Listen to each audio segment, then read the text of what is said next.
So what we're looking at here is our way to navigate IMSLP.org up here. So you want to make sure that you have that. This is the International Music Score Library Project.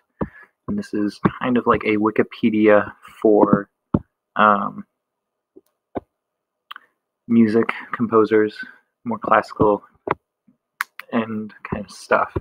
But what we're looking at is, but what we're looking to do is figure out how to navigate, because if we look here, it has 156,000 works, over 507,000 scores, 18,500 plus composers. So there's a lot of stuff to sift through, and if I were to search even just for, arbitrarily, just for, say, Ludwig van Beethoven, we would get 7,700 results just from this one website. So there's a lot to sift through, and we want to make sure it is as seamless as possible. So what we're actually going to go to is our second tab over here on the top left side, where it says Scores. We're going to go down to Instrumentation/Genre, and under that, it'll give us a new window, a new page. We are going to go to Instrumentation again. From there, it's going to do something funny here. There we go. So we've got a couple different options here. We want orchestral. We are going to click that, and it's going to give us a drop-down menu.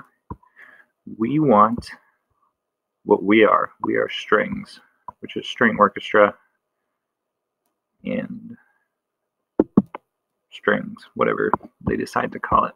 So what this does now is this has reduced our list of orchestral pieces from a couple thousand to 668. The other thing that we can do is we can also sort it out to be pieces that are arranged for string orchestra. So this list of 668 that it has given us is for original compositions for string orchestra and arrangements for string orchestra. If we wanted just arrangements, we could click on that note right there. Sorry. And I always right click to give us a new tab, so that way I don't have to worry about losing that. But what this has now done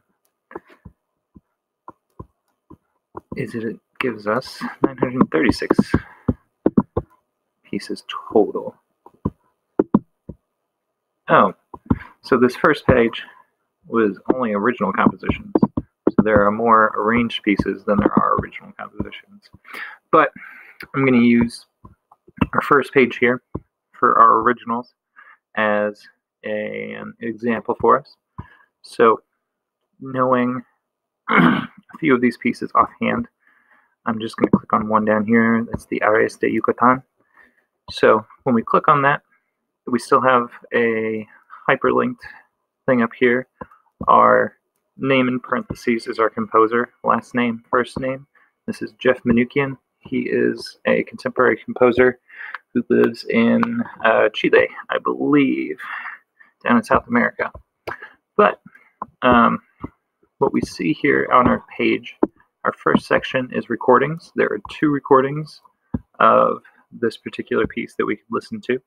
And we could listen to those, and it'll tell you the time. If you're going to download it, it tells you the file size. These recordings are large files, as we can see, 45 and 44 megabytes. But if we just click it here from play, it will just stream it, so we don't have to worry about downloading such a large file size.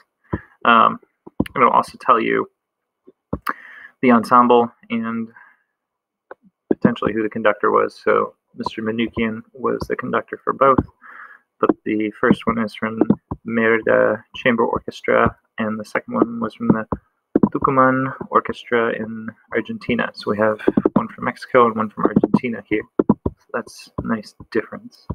But then as we scroll down, our next subcategory is sheet music.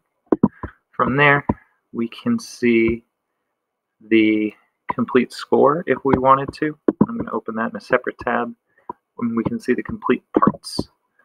That's not necessarily how it's set up for every single piece, but it is for this one. So, sorry, let me actually go back here real quick. Maybe. Maybe not. So, same thing on this page, though, is that this is kind of the legal disclaimer. We'll talk about that a little more in depth as we go a little further into the project. For right now, we don't need to worry about it. But also knowing that Jeff Manukian's works are covered under Creative Commons 4.0, which means they are public domain for us to at least peruse visually. So as soon as the score finishes loading, we'll see what that looks like, and then I will also load out the parts. But that is one way we can look at here, and this is for the original, so we're looking at the score and parts tab here. The other thing there's also a possibility of is arrangements and transcriptions. So if we look at it under arrangements and transcriptions, it's the same thing, but it's for string quartet. So it's going to be very similar. It just has removed a bass. Instead of having the cello and bass playing low end stuff, he has orchestrated some of it to include bass parts, probably in the cello part. So that may not be necessarily what we're looking for. But here we are. Here's our score for the Ares de Yucatan, and it is 6 movements long for string orchestra, and it's a full PDF that we can scroll through. You can even jump to specific pages, typing in the top if you want, whatever it may be, quick scrolling, however you may want. And it's just, this is what I would look at typically, and we'll talk about that a little more later. The other thing that may be easier for us to navigate would be looking at parts individually. And let's see what this looks like for us. So actually, while we're waiting for that to load, here's our other one. These are all of our arrangements for string orchestra, similar to the full list that we saw earlier. I'm going to go ahead and just click on the Ver kleine Stück by Bela Bartok. So what this shows us is we have 2 different recordings that are at least Creative Commons. We can listen to those, we can stream them if we wanted to. But they're also commercial recordings, which are recordings that are available for purchase. So now if we look here, we see, actually if we scroll back up to the top, we see the original is for piano, and it's scores featuring the piano. So these here that are listed are all piano versions, and we don't necessarily want that because that's not going to work well for us. So what we'll do is we'll click on arrangements and transcriptions, and we can see here we have an arrangement for strings. Here is woodwind quintet, quintet for woodwinds, quintet, and that is it. So the only one that would work out for us is the strings orchestra. Sorry. So it shows us violin 1, and then it says show more. So we've got our other options here. So we could click here and drop down the full menu of string parts, and each one of these would lead us to a new tab for PDF for this particular piece. One thing for you all to note, we see down here, is that it is copyright information as public domain, but it is not public domain in the European Union, which means it is totally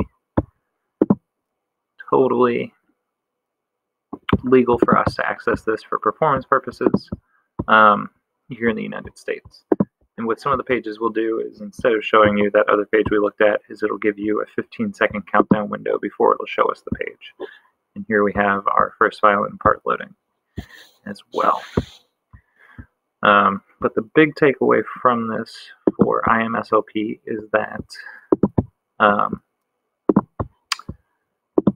some pages will display one way, some pages will display another way. And sometimes it can get a little confusing. You can also, though, you can search by composers, nationalities, time periods.